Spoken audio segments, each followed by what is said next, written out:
Pendant mon interview avec la RTN, ils m'avaient demandé pourquoi ce serait moi qui devrais être élue Miss.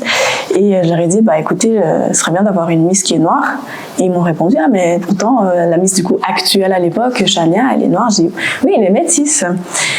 Et quand j'ai dit ça, je le pensais vraiment, en fait, dans la société où on vit, vraiment, le fait d'être dark skin, vraiment noir, ça se remarque, ça se voit et ça peut poser problème. Et c'était vraiment dans ce sens-là que je l'avais dit. Et au final, ça n'a pas loupé. Typiquement, il y avait, ça disait,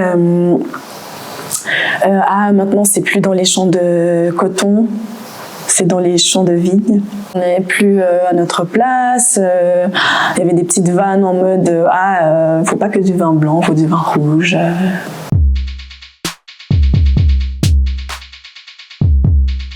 Je m'appelle Marie-Tiane, j'ai 26 ans. Je suis canadienne, j'avais l'accent québécois avant, je l'ai plus maintenant.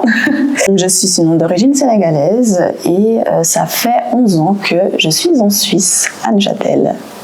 On a entendu parler de toi face au tollé après Miss Fête des Vendanges, c'était Miss Fête des Vendanges 2025. Exactement, Miss Fête des Vendanges Neuchâtel 2025. Neuchâtel 2025. Ouais. Et donc, est-ce que tu t'attendais à devenir le sujet d'un débat aussi fort au niveau local? Pas du tout. C'était vraiment c'était un choc, une surprise. Après, quand j'ai été élue, je savais qu'il allait y avoir des réactions. J'ai envie de dire, il y a autant du positif que aussi du négatif. Mais je pensais pas que ça allait prendre cette ampleur-là, en fait. Vraiment une si grande ampleur. J'ai été élue Miss d'une fête à Neuchâtel. Ça reste un concours de beauté. Les gens peuvent te trouver moche, peuvent te trouver belle. C'est leur goût, ça ne se discute pas. Mais c'est vrai que là, les réactions qui sont survenues suite à mon élection par rapport au fait que je sois noire, alors ça... qu'il y en ait autant, je ne m'attendais vraiment pas du tout. Et puis, autant pour moi que aussi pour Sylvain, qui lui a été élu aussi Mister Fête des Vendanges Neuchâtel 2025. En raison de son orientation sexuelle, lui aussi, il a eu pas mal de discrimination aussi à cet égard-là. Mais toi, personnellement, du coup, quelle était ta démarche quand tu as décidé de participer à ce concours? Alors, j'ai décidé de participer à l'élection de Miss et Mister Fête des Vendanges Neuchâtel 2025 dans le but d'acquérir des expériences, tout simplement.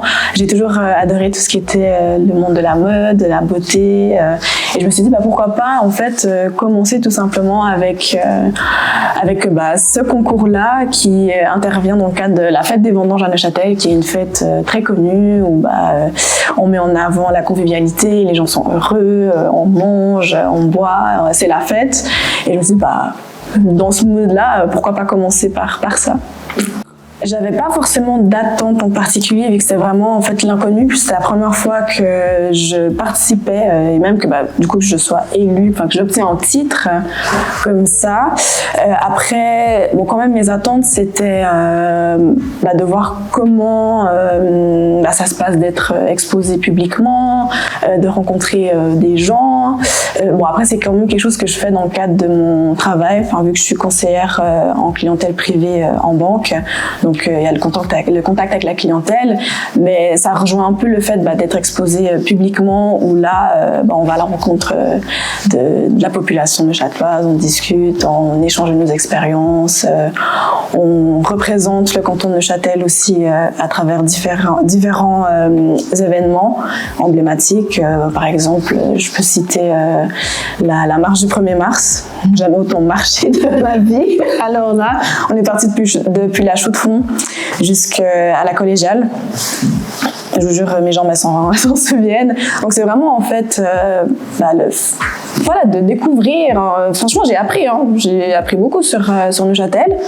Et c'était je veux vraiment avoir une expérience dans ce domaine-là, le contact avec le public, les représentations. Donc, voilà. Mais c'est vraiment en fait le titre de Miss, déjà c'est vraiment de représenter. Donc pendant une année j'ai dû représenter le canton de Neuchâtel, je l'ai fait avec fierté. Et donc d'assister à des événements, de faire des discours, de parler, de mettre en valeur le terroir neuchâtelois. Et en vrai, ça c'est quelque chose qui me tenait vraiment à cœur parce que comme je l'ai dit, ça fait 11 ans que je suis à Neuchâtel et c'est un canton dans lequel où je me suis toujours sentie inclus. J'ai toujours, j'adore ce canton en fait, j'adore vraiment.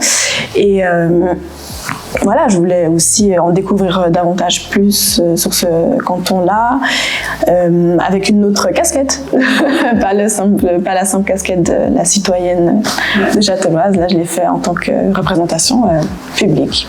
Et ce qui est particulier avec toi, c'est que dans le canton de Neuchâtel, en fait, t'es la première jeune femme noire à avoir été élue.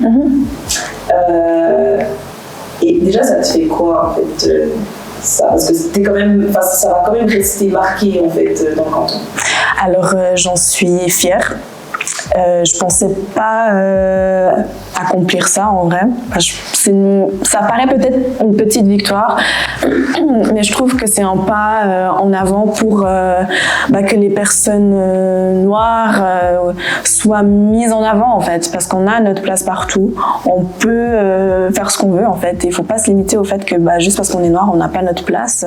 C'était pas facile au début. Enfin, je m'y attendais vraiment pas à avoir cette vague de haine juste parce que je suis noire. Je regrette de ne pas avoir fait une action en justice, mais c'est juste que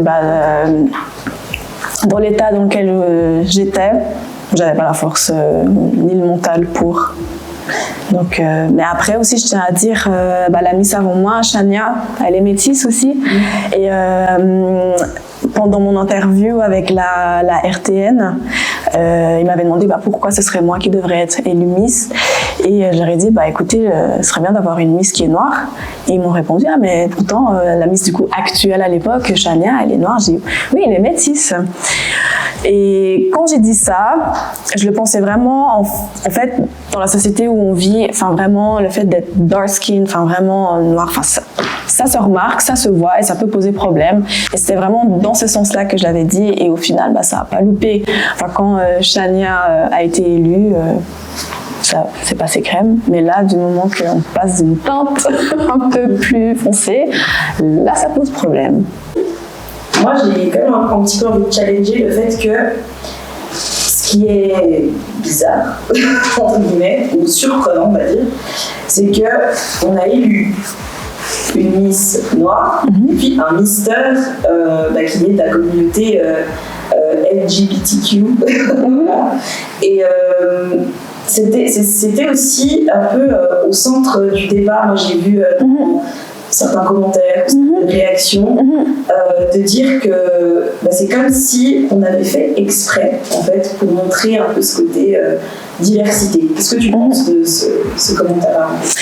Alors, déjà, le concours Miss et Mister Fête des Vendanges Neuchâtel tout court, a un peu allégé en fait les critères.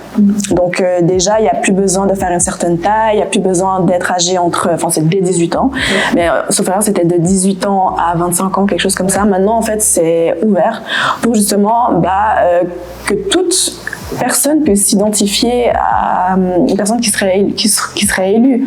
Donc que ce soit une personne noire, une personne âgée, une personne jeune, que ça englobe vraiment toute la population, et c'est là qu'on arrive sur le sujet de la diversité. Et donc que tout le monde peut avoir ce rôle-là.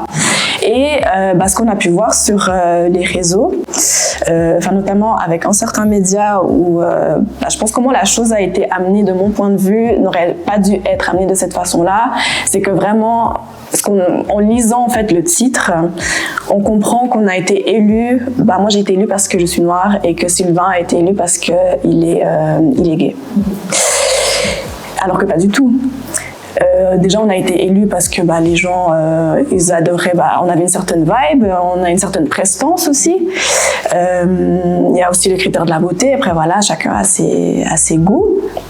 Mais aussi, ce qu'on voulait aussi mettre en avant, vu que le concours défend la diversité et l'inclusivité, c'est moi, ce que je veux défendre, c'est vraiment représenter les personnes comme moi. Et même chose pour Sylvain. Après, c'est vraiment comment les choses elles ont été amenées. Enfin, le titre aurait pu juste être voici nos nouveaux élus de Châtelois, que d'amener directement sur qu'on veut de la diversité, etc. Enfin, c'est une partie, mais principalement c'est juste voilà le niveau Miss et Mister 2025. Il y avait quand même une orientation, on va dire, exactement. Et puis ça, jusqu'à aujourd'hui, j'en veux un peu à ce média, surtout par rapport au fait que les commentaires n'ont pas été gérés correctement, à mon avis. C'était trop long en fait, il fallait les filtrer. Et typiquement, il y avait, ça disait maintenant c'est plus dans les champs de coton, c'est dans les champs de vigne. Ouais. J'avais pas vu ça. J'ai le screen, hein. Ça disait des choses comme ça, qu'on n'avait plus à notre place. Il y avait des petites vannes en mode faut pas que du vin blanc, faut du vin rouge. Mais et j'en passe, il y avait vraiment beaucoup de commentaires orientés là-dessus. Et en fait, ce média, je ne sais pas qu'est-ce qu'ils attendaient pour supprimer les commentaires. Je ne sais pas s'ils attendaient le N-word. Parce que là, en tout cas, quand on parle de racisme, c'est pas que le N-word, en fait. Là, c'est vraiment les phrases qui ont été dites. Je ne sais pas qu'est-ce qu'ils ont attendu. Je ne sais pas s'ils se sont dit, on n'entend que le N-word pour supprimer. Mais en fait, là, tout était dit tout simplement dans ces commentaires-là. Et puis, justement, émotionnellement, comment tu l'as... Enfin, émotionnellement, mentalement, comment tu as géré ça? C'était très difficile, surtout qu'à travers le concours, on n'est pas forcément formé à apprendre à gérer justement les émotions par rapport aux médias. Moi, émotionnellement, c'était très, très difficile. Je me rappelle, j'étais j'étais au travail, tout simplement. Je lisais les commentaires et là, shutdown complet. J'arrivais plus à sortir de mon bureau, j'arrivais plus à penser, j'arrivais plus à rien faire. Et je devais rentrer chez moi. Je pouvais vraiment pas travailler dans ces conditions-là et j'osais même pas rentrer chez moi toute seule. Donc j'ai demandé à mon copain qui vienne me chercher. Donc je suis vraiment sortie avec des lunettes, vraiment en mode j'ai pas envie qu'on me reconnaisse, j'ai pas envie qu'on me parle. Et je suis rentrée chez moi. Et j'ai passé 2 jours dans mon lit, sans manger, sans boire, sans à dormir. Donc c'est vraiment, mon cerveau, il s'est mis en mode survie. Et c'est fou parce que c'est là qu'on se dit, c'est vraiment le mental qui a joué à ce moment-là. J'ai été atteinte mentalement et le physique, il a suivi. J'arrivais plus à manger, je dormais comme si j'avais pas dormi pendant des jours. Donc c'était très difficile au début, mais là je suis là. J'en sors vraiment, je m'en suis sortie forte. J'ai beaucoup appris sur moi-même et je sais que je vais pas me laisser abattre par ça. Après, ce que je trouve courageux, c'est que peut-être que d'autres personnes, après avoir reçu tout ça, auraient laissé tomber à ce moment-là, mais t'es quand même allée rencontrer les 2 Châtelois. Puis quand t'allais les rencontrer, comment tu les as ressentis en fait? Est-ce que t'avais peur d'avoir ce genre de retour ou... Alors oui, j'avais très peur. Enfin, juste le fait de sortir de chez moi et de prendre le bus, j'avais peur que les gens me regardent ou me reconnaissent. Alors qu'en soi, oui, je suis devenue une personnalité du canton. À ma grande surprise, en fait, les gens étaient très bienveillants. Ils m'accordaient leur soutien, ils me disaient c'est bien que vous soyez encore là, il le faut pas vous laisser abattre.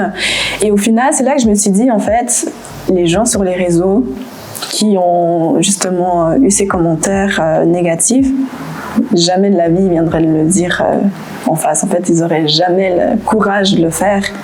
Et j'ai vraiment eu que des gens bienveillants. Pour ça, je les remercie individuellement, qui m'ont vraiment poussée. Puis après, c'était vraiment la conversation normale. On apprend à se connaître, on parle de notre expérience, de mon vécu. Donc, voilà. C'est un peu le racisme version suisse en fait, parce que c'est toujours très subtil.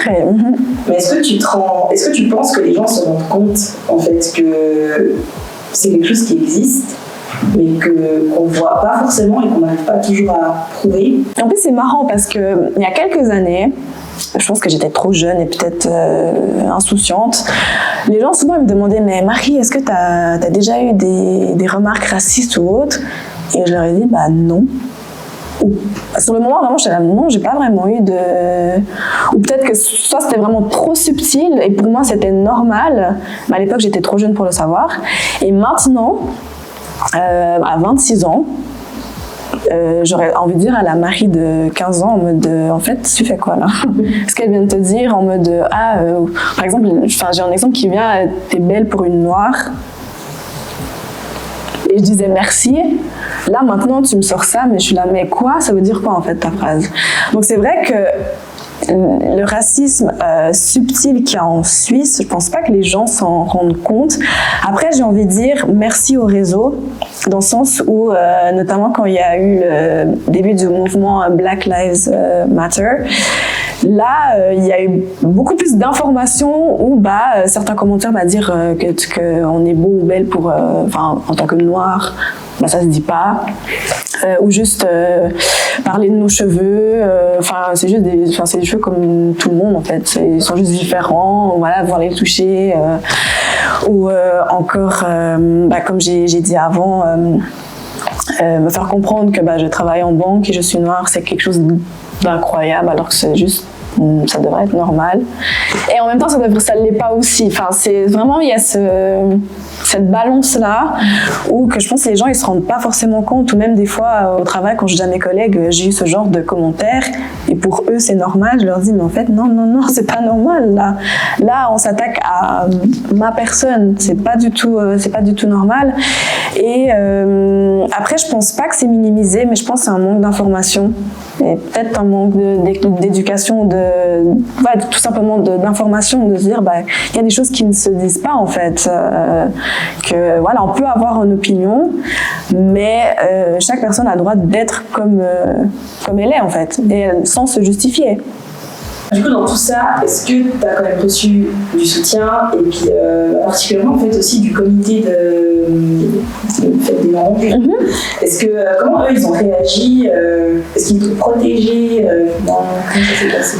Alors je pense que ça a été une surprise aussi pour eux, parce que je pense que notre année à Sylvain et moi, elle a fait du bruit et elle en fera encore.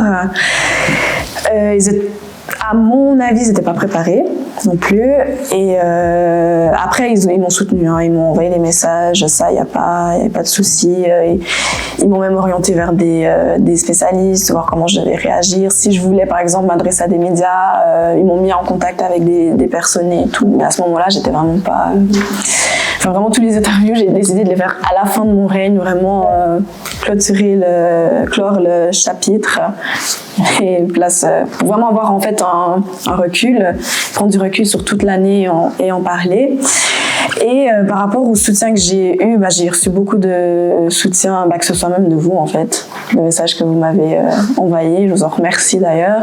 Il y a eu d'autres médias aussi, il y a aussi une conseillère d'État du canton qui m'a écrit aussi, donc le soutien, j'en ai vraiment eu beaucoup, et j'ai envie de dire c'est même ce que je retiens le plus de cette expérience, parce qu'au final les gens se rendent compte qu'il y a quelque chose qui va pas et ils vont faire ce qu'il faut, donc soutenir, envoyer des fleurs, des mails pour montrer le soutien. Je trouve que je suis quand même quelqu'un qui est fort mentalement par rapport à ce que j'ai vécu. Je suis née au Canada, ensuite je suis allée au Sénégal. Donc passer du Canada au Sénégal, ça a été un choc, autant culturel, voilà. Et après venir en Suisse, donc j'ai eu pas mal d'expériences par rapport à ça, et j'ai pu en fait former ma personne, et je sais que je peux m'adapter à toutes les situations. Et c'est vrai qu'avec cette expérience-là, je sais que du coup, en étant là, assise aujourd'hui, que je peux passer par-dessus ce genre d'événements, que j'en suis capable, mais je sais que c'est pas facile, parce que franchement j'étais à terre, sans vous mentir, j'étais à terre, et c'était j'ai dû me construire, et heureusement qu'il y avait ma famille, mes amis, mes collègues, des inconnus aussi, ça faut le souligner, qui envoient des messages, et je me dis ok, donc en fait je suis pas seule, parce que dans ce moment-là on se sent seul, honnêtement on se sent hyper seul, et c'est vraiment ça qui m'a donné la force, et je me suis dit j'ai en guillemets une mission, c'est vraiment de moi, Marie-Thiam, représenter le canton tel que je suis, et je vais le faire jusqu'au bout, avec le smile. Et j'en suis fière et je l'ai fait.